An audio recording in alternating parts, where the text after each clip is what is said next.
BMC चुनाव result देखकर एकनाथ शिंदे ने देवेंद्र फडणवीस की टेंशन बढ़ा दी है और इधर कांग्रेस में भी दो फाड़ हो गई है। आखिरकार कौन होगा मेयर, ये सवाल अब सबके जहन में है। नमस्कार, आप देख रहे हैं न्यूज 18 का डिजिटल प्लेटफॉर्म और मैं हूं आपके साथ श्रुति श्रीवास्तव। बीएमसी सहित महाराष्ट्र की 29 नगर निगमों के नतीजे अब साफ हो चुके हैं। यहां बीजेपी और शिवसेना यानी एकनाथ शिंदे वाली की महायुति ने राज्य की 29 में 23 नगर पालिकाओं में प्रचंड जीत हासिल की है। वहीं बीएमसी चुनाव में महायुति ने कुल 227 में से 118 सीटें अपने नाम कर ली हैं।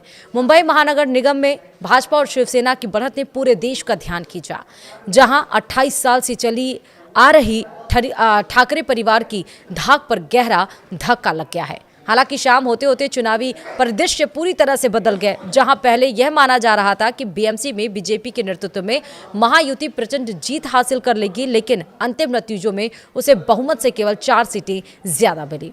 इसमें बीजेपी ने 89 जबकि शिवसेना ने 29 सीटें पाई हैं। वहीं मुंबई नगर निगम चुनाव में कई सीटों पर कांग्रेस ने शिंदे सेना को करारा झटका दिया। यहां 24 सीटें जीतकर कांग्रेस चौथी बड़ी पार्टी बनी है।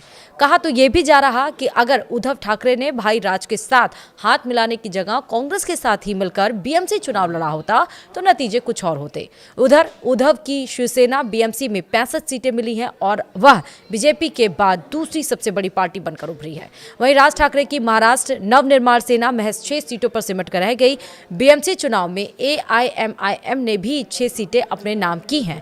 इस तरह मुंबई के मेयर पद के चुनाव में अब शिंदे सेना की भूमिका भी अहम हो गई है। खबर है कि उप मुख्यमंत्री एकनाथ शिंदे ने मेयर पद पर दावा ठोक दिया है। वहीं महाराष्ट्र के मुख्यमंत्री देवेंद्र फडणवीस ने साफ कहा है कि मुंबई का मेयर मराठी, हिंदू और महायुति से होगा।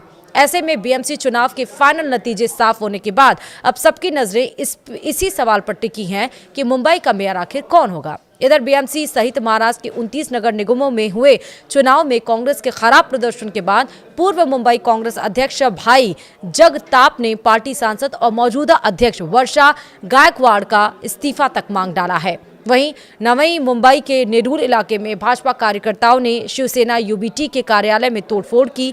बीजेपी कार्यकर्ताओं ने नेरूल स्थित शिवसेना कार्यालय पर हमला बोल दिया और यहां जमकर तोड़फोड़ की गई। यह कार्यालय शिवसेना के शहर प्रमुख विजय माने का बताया जा रहा है। घटना के बाद इलाके में तनाव है। फिलहाल इस घटना की वजह चुनाव परिणाम के दौरान आपसी बहस बताई जा रही है। उधर महाराष्ट्र के उप मुख्यमंत्री एकनाथ शिंदे ने CNN न्यूज 18 को बताया कि बीएमसी चुनाव के नतीजे से विकास विरोधी राजनीति को साफ तौर पर खारिज किया गया है। महायुति गठबंधन की शानदार जीत के बाद वोटर्स ने ग्रोथ, इंफ्रास्ट्रक्चर और शहरी बदलाव पर फोकस वाले गवर्नेंस मॉडल का समर्थन किया है। यहाँ एकनाथ शिंदे ने मुंबई में भाजपा के मेयर बनने की बात कहने से परहेज किया, यह इशारा करते हुए कि महायुति के मेयर बनेंगे। वहीं बृहन मुंबई नगर निगम यानी कि बीएमसी चुनाव के फाइनल नतीजे शुक्रवार देर रात पूरी तरह से साफ हो गए। बीजेपी यहां 227 सदस्यीय नगर निगम में से 89 वार्ड जीतकर सबसे बड़ी पार्टी बनकर उभरी। उधर शिवसेना UBT 65 वार्डों के साथ दूसरे स्थान पर रही, जबकि शिंदे के नेतृत्व वाली शिवसेना को 29 सीटें मिली। कांग्रेस ने 24 वार्ड जीते, तो वहीं असुद्दीन ओवैसी की AIMIM ने 8, राज ठाकरे की MNS ने 6, NCP यानी अजीत पवार ने 3, समाजवादी पार्टी ने 2 और NCP शरद पवार ने 1 वार्ड जीता, जिससे मुंबई के नगर निकाय में खंडित जनादेश सामने आया है। वहीं मुंबई नगर निगम के नतीजे देखने के बाद एकनाथ शिंदे की शिवसेना ने महापौर पद पर दावा ठोक दिया। बीएमसी चुनाव में ठाकरे बंधुओं की हार और कांग्रेस की 24 सीटों पर जीत के कारण मुंबई का अगला मेयर चुनने में 29 सीटें जीतने वाली शिंदे की शिवसेना की भूमिका अब अहम हो गई है। इधर शिवसेना प्रवक्ता शीतल महात्रे ने कहा है कि बाला साहेब की जन्म शताब्दी के अवसर पर शिवसेना को महापौर बनना चाहिए। शीतल महात्रे ने मांग की है कि हमें 2.5 साल के लिए मुंबई में महापौर का पद चाहिए। तो देखना होगा कि अब क्या होता है और कौन होता है मेयर। वीडियो में इतना ही। नमस्कार।